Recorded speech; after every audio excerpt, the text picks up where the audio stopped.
لما بتطلع هيك وين بتطلع؟ هيك عادي هيك تمام. اطلع هان ولا عليه هيك عادي؟ لا طلع علي أحسن. هيك اه.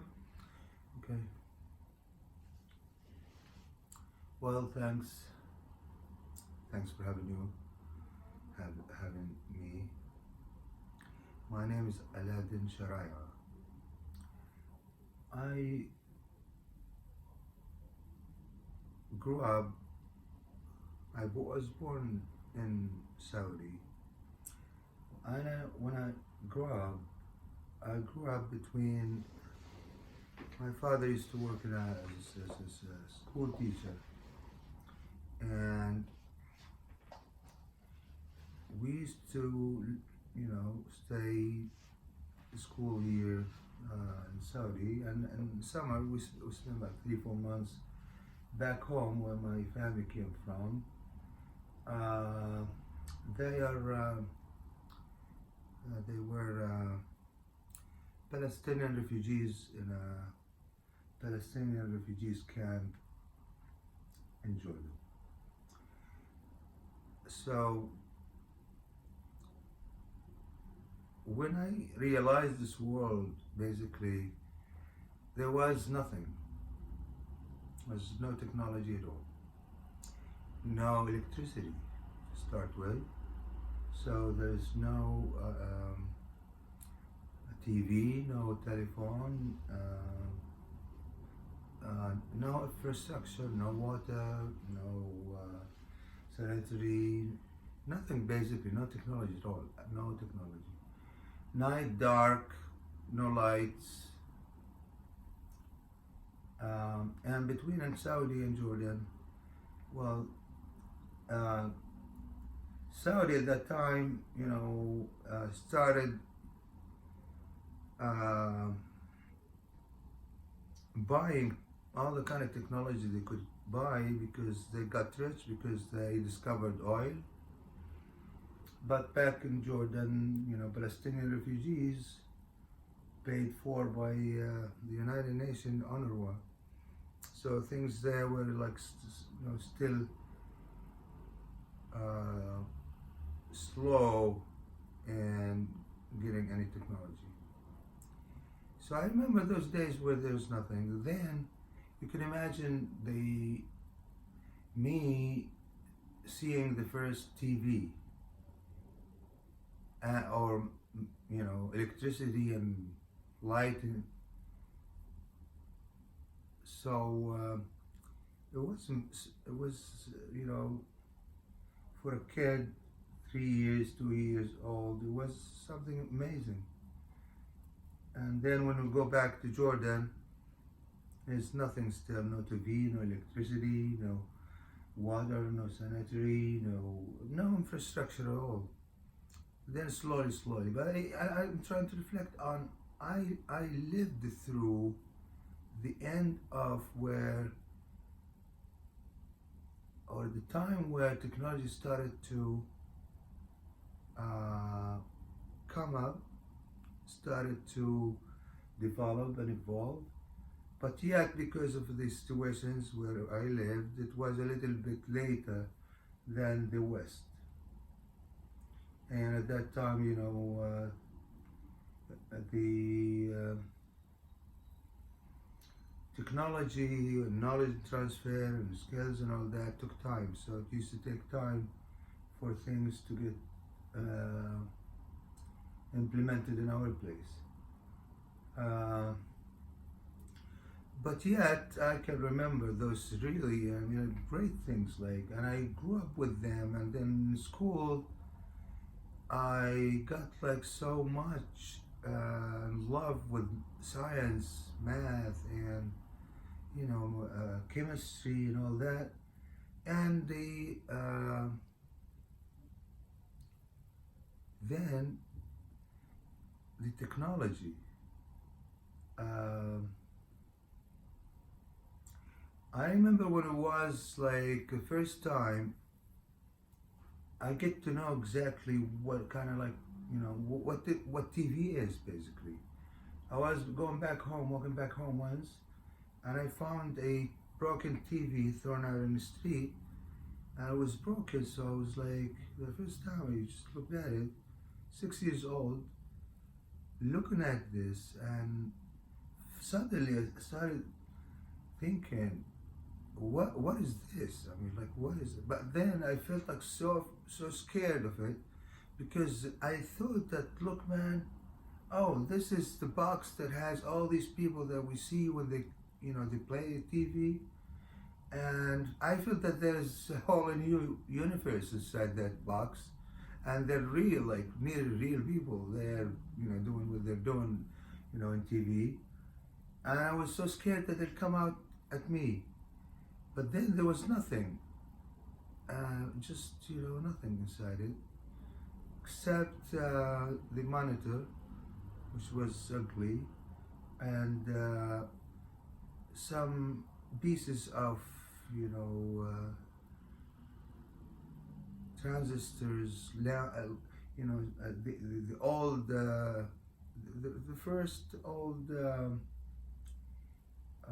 transistors, bunch of things like light bulbs and magnets and wires and that.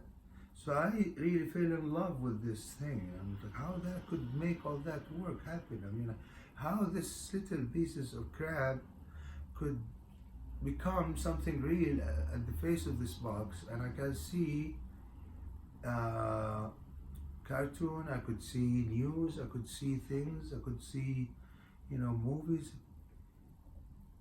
What was that time? I'm talking about like end of 70s. So that was something. And my passion for science and technology continued to the second sort of like, strike, which was when a Kuwaiti company, and Kuwaiti at that time, so also they discovered oil, so they got they became very rich, and it seems somebody knew about computers and the PC, and they created their own PC, and they call it Sucker. And luckily, my father was able to buy it for me, and it was just that little thing, like a, like a keyboard with a bunch of, slots and sockets, and it comes with cartridges, like the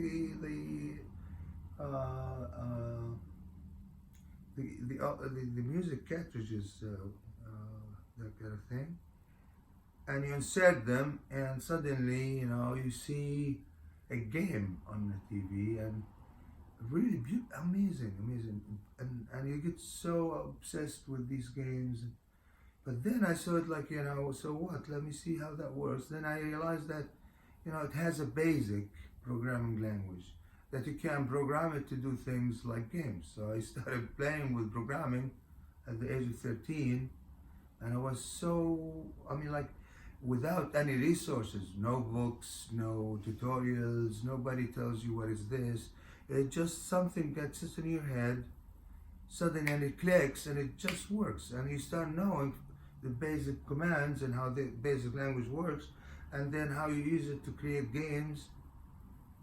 And that's how it started, and my love for programming and languages and computers and electronics. Also, all kind of, like, I was so passionate about electrical circuits. I used to create those circuits with these little light bulbs. I used to steal them from my car, from my dad's car, and wire them with things and batteries. And then I was fascinated with the idea of airplanes, where I found in one of my toys, there was this rotator dynamo that you can wire it to a battery, and it starts spinning. And then I started putting some sort of like, fan and I started thinking that this will fly, and I started playing and designing all sorts of like car shit, airplanes, but you know, no, and I wasn't successful, unluckily. But anyway, then I ended up with no choice but to study mechanical engineering, which I hated it completely, but it was just because it was for free and a scholarship from the UN also, UNRWA. And then during that time, I started thinking, like, what am I going to do with this? Then I also said, well, so I branched to using computers in the mechanical engineering field. And I learned to program things like microcontrollers and stuff. At that time, we started using C, write C lately in Jordan, and then the Lisp language that Autodesk used to program AutoCAD, and AutoCAD was this kind of, and it was until now, but it was the platform for all engineering drawings and all that kind of thing. And I was interested in programming the AutoCAD, not using it to create lines and circles and shapes and that kind of crap. In fact, I hated that job, but I got into. I was hired by one guy from in Jordan doing hospital planning and design, and he hired me out of school, out of college, just because of this, because he wanted somebody good at AutoCAD. And to do the job on AutoCAD, just use AutoCAD, and the purpose is to do the mechanical works for hospitals, especially medical gas systems. I learned this stuff first, couple of weeks, a month, and I excelled at them. And so, I felt like there's nothing really interesting in this job. And then I had to do the first hospital design, and it just unbelievably ugly time and boring and shit. That I just sit there and measure lines and decide the diameters of gas pipes and all this shit. So I said no, and I cannot do this.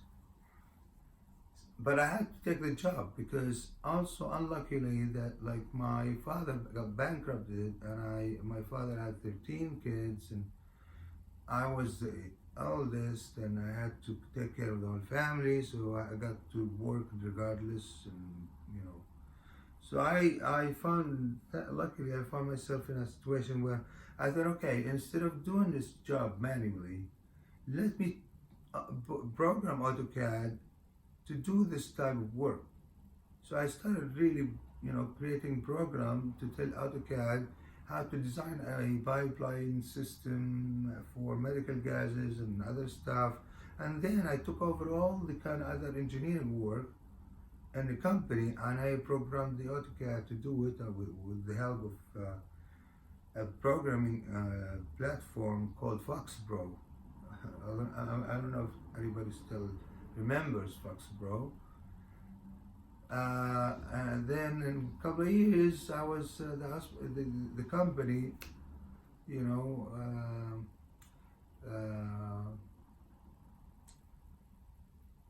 was doing maybe 10 times as much they could do with less time and great quality, less effort, less cost, and the business was unbelievable. They started, taking projects all over the world. Anyway, and then I realized, no, man, cannot I mean, like, I got bored. That's it. I've done what this company needs. I need another challenge. So luckily at that time, in Jordan, they started investing in, technology companies and encouraging foreign investors. So there's a company sure most of you know them, but now they're called Accenture. At that time, they're a branch of Anderson, Arthur Anderson, and then Anderson Consulting. And then a day they came to Jordan with the project to develop banking solutions using resources in Jordan, cheaper than the US and maybe better, I don't know. Anyway, they were hiring people and they were giving really great salaries. You know, maybe 10 times the salary you can get as an engineer in a normal setting in a company in Jordan. So I was hired. I went through a series of bloody tests and exams and this, and then I got hired, and then I got working on it, but then I got problem, and then the bottom line, I ended up doing another job. Then I joined NCR in the Gulf, then worked in the States, and then I started working on distributed computing and doing things and created solutions, and quickly became manager, project lead, doing great stuff. And then CR decided to, unfortunately, to restructure, and they just cut our offices or our business in Dubai. They asked me to go to the US. There was an issue. I didn't go. I go through this, and it ended at Microsoft Gulf as a consultant. And I progressed from a consultant to senior to principal in like 4 years, done great projects, this and that. What I wanted to say now is, I'm looking at it from, we are in an era now that is unbelievable. There is nobody, I don't know, it's just unbelievable. The way how technology, especially in IT and computers and other fields, progressed to the point where we're at now with AI, which was also one of the things that I was so passionate about using, programming and computers, even like microcontrollers and CNC machines and other, manufacturing stuff. That's the early days that I was talking about using computers and the mechanical engineering field. So I've got all these pieces of things that I've done that today, I look at AI, yeah, man, it's just here now almost. This was a dream. And then this IoT, Internet of Things, also here, and which is something like where I started programming microcontrollers in there. So the pieces are fitting together in front of me, and then we're challenged by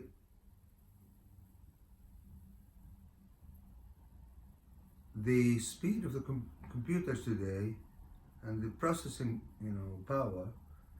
And then came the quantum mechanics and then quantum physics, mechanics or whatever, that now we're talking about creating a quantum computer. And I've been also fascinated about the idea of creating a quantum computer.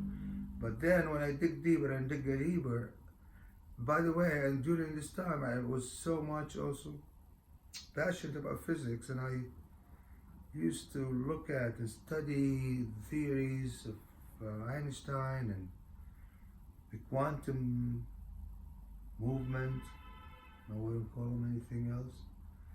And I'm not a fan of quantum physics. I just don't think it's the right thing. Yes, it could have solved some problems and explained certain phenomena with their concepts and math that we couldn't solve without them. And then they now becoming strong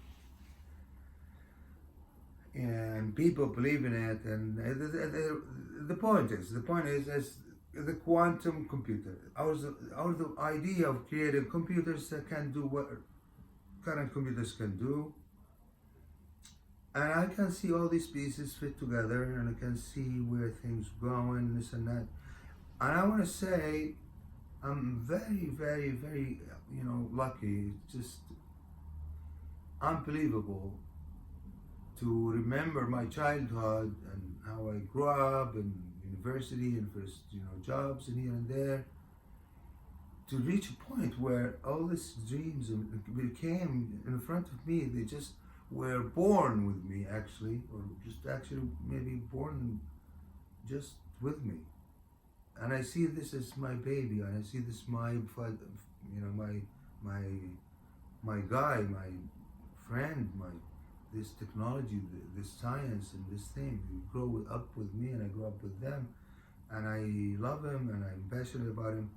But I'm not. I haven't been lucky to work in academia, and unfortunately because of circumstances. But I think I have something to say. I don't believe in quantum theory, to be honest with you. Now, quantum theory I simplify it for everybody if you want to. It's just about two little things. It's about uncertainty theory and about this phenomena of entanglement. These are the main things now, and these are the main things that are the basis for this quantum computer work and all these billions of dollars invested on them, creating this crazy cooling machine to make things work. It's just quirky, and honestly, for me, they look stupid from just looking at them. So I think there's something wrong there. It can't just be done this way. It just, no, man, it's not. No, this is a stupid design, stupid machines we're trying to do. I have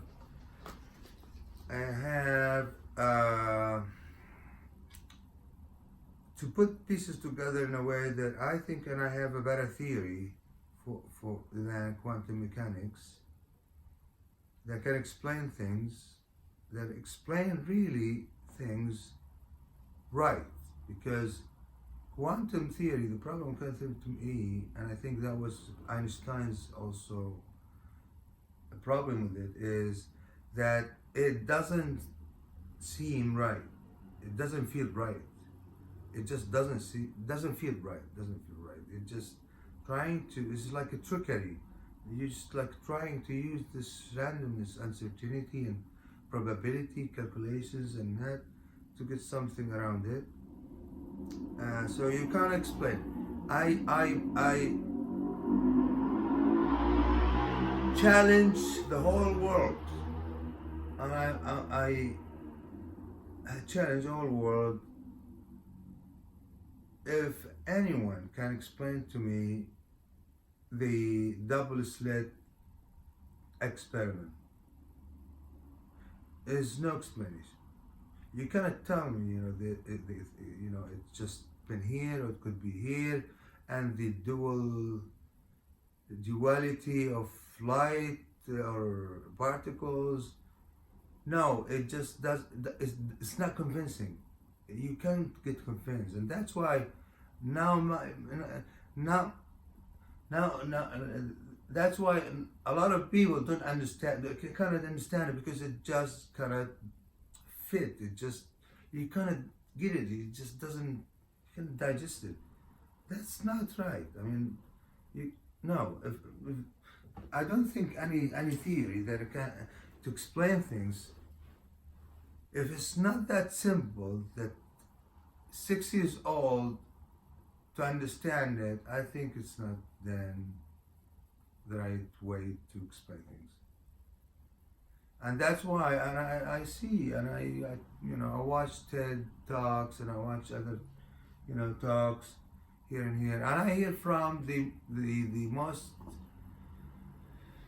the best experts in the world, that they're reading these things, and even, all these professors and people talking about things, but not, no one, but no, I'm telling you, I challenge, no one can swear to me, and no one, and I'm sure I'll challenge, and no one can tell me truly, deeply inside, that they're convinced that what quantum physics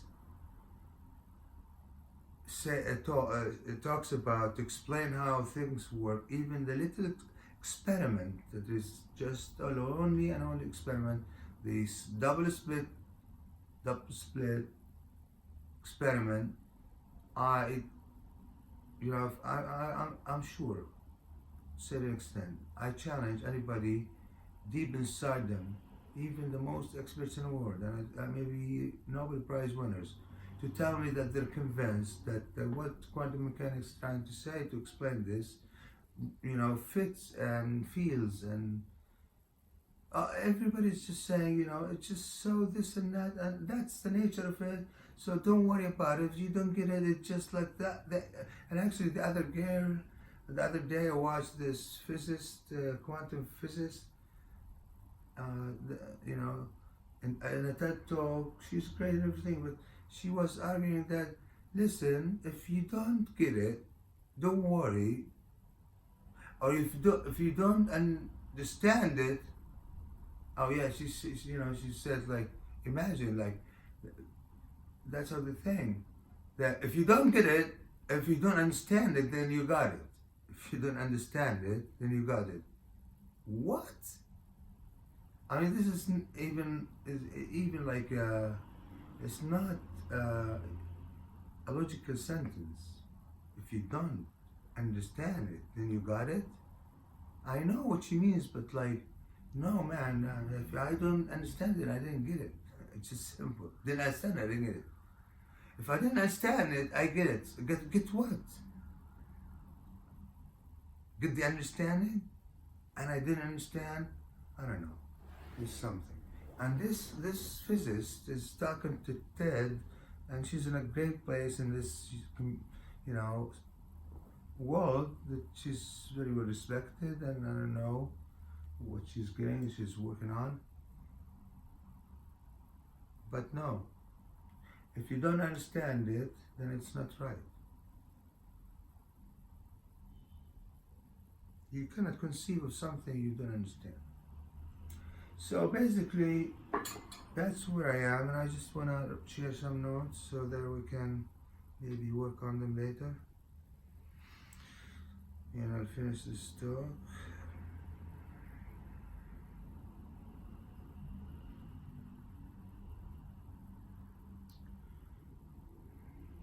Okay.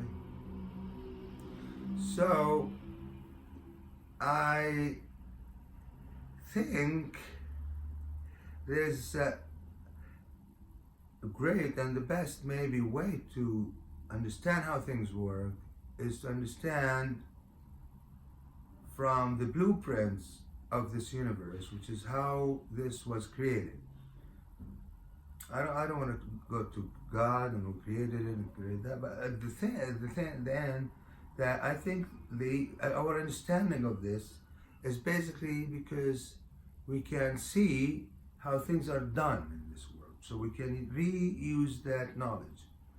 Well, we've done this in aircrafts, we've done this in, actually most of, if not all, our real inventions came because we imitated, we tried to imitate how things work in this universe, how it is working, regardless of who created it, or if it was created at all. So I am saying, I think biology and chemistry and the biochemistry field well, it's a good places to look at, and I can say, share a few points in there that we can use to tackle this quantum computer thing, and maybe understanding and getting all these pieces together to really get a better theory than quantum mechanics that explains almost everything, or become a united theory of things as some people want.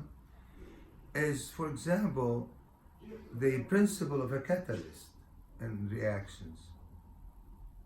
Okay, like what we call them enzymes in biochemistry, and you can think of them as, well, man, those some ideas how reactions can be accelerated thousands folds of time using this just principle that exists today in chemistry.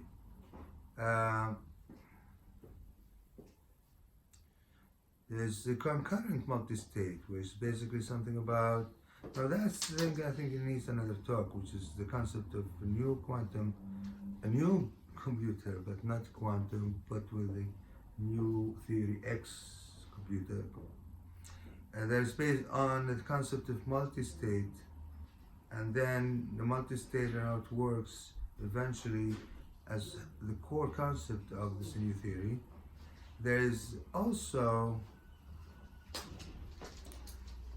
something that I'm very interested in, that is how the brain works, the proteins and how they work, and neurology, neuroscience.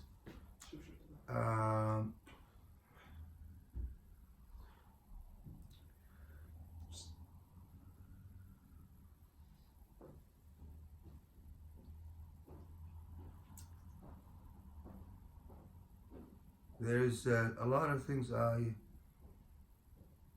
can take from Planck work. Planck. And the idea, the Planck and the real, it's not an idea, it's a fact that there are limits to any quantity. Like quantum length, quantum time, so quantum time, for example, it just something exists. You can argue with it. So there's this thing about, in time, there's a point where it's like a threshold. Before that, nothing can be explained. It has to stop there.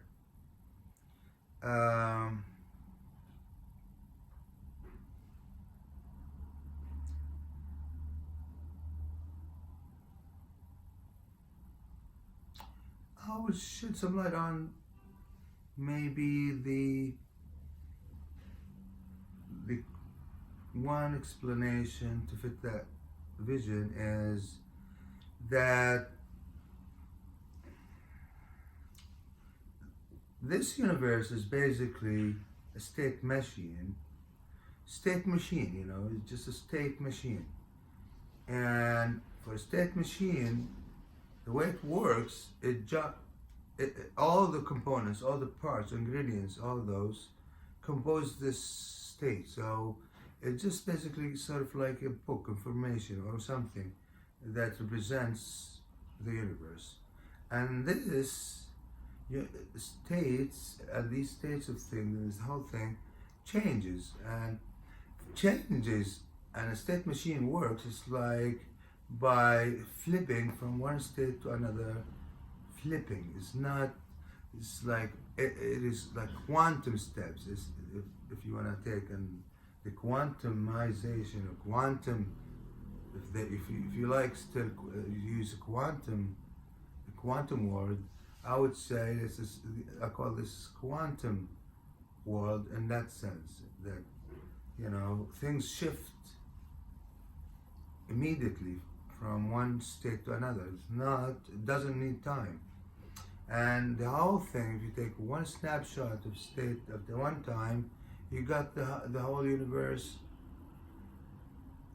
state, and you can reconstruct it if you can. and then this state changes. So this is how it works.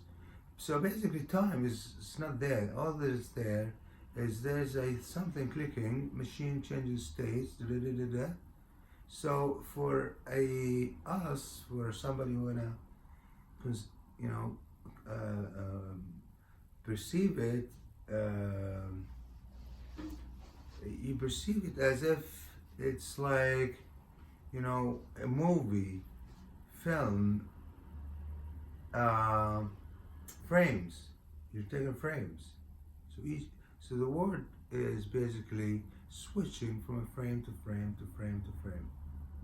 You know, so that's how we can explain things down the road if I, when I get to details. But basically, it's that. So there's time is just an illusion. Time is something that is the illusion of state changes, and each instance of this universe that is moving and changes across these states. So you can go back and forth really. There's nothing, about I still think that you can go back in time because it's just a representation of the past. If you can restructure, reconstruct it, then you can go back to it. The last thing I guess is about, and that's one thing by the way. So basically, I look at quantum physics as the idea of, a magician. Magician knows that if he can do things so quick that you cannot distinguish or you cannot catch them, then he can do a lot of things during this period of time until you be able to conceive of each frame within the time he does things. Then when next realization comes, you see things that, oh wow, that's, so he does things, and that's trickery. So basically I think quantum physics, what it's trying to do is say, even Heisenberg, I think when he came up with this idea of uncertainty theory, he should have thought yes, if everything is random and if, there is nothing certain, then let me say, I'm certain enough to say that things are uncertain. You see what you could say? So then he could say to himself, well, look man, stop about doing this stuff. Let me go and do like a magician, trickery, because it's random, it's uncertain. So I can, with uncertainty, show you that I can do things you cannot say no about, except that you accept that I've done them. So uncertainty and this quantum world, physics, is like an escape. And I think Heisenberg was so smart to get there. So he went to find a trickery to do this stuff, but I think quantum physics is that. And then the last thing I want to talk about is how this state machine and how that relates to the universe. And I was saying we need to also rethink about forces in the universe that we,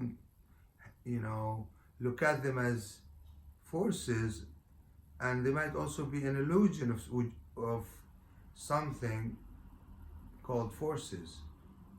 It's just an illusion. There's nothing called magnet. There's nothing called gravity. There's nothing called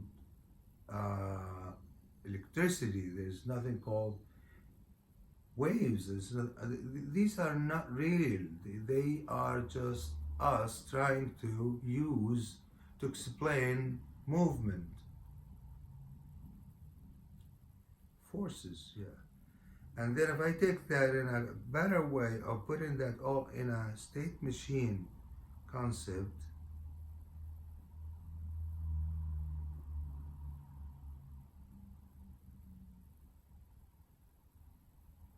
things become as simple as tick, tick, tick, and a snapshot of state that just changes. Now, definitely I have to explain it better, and there's so much, like, but it's simple. And I hope I had the time. Thank you.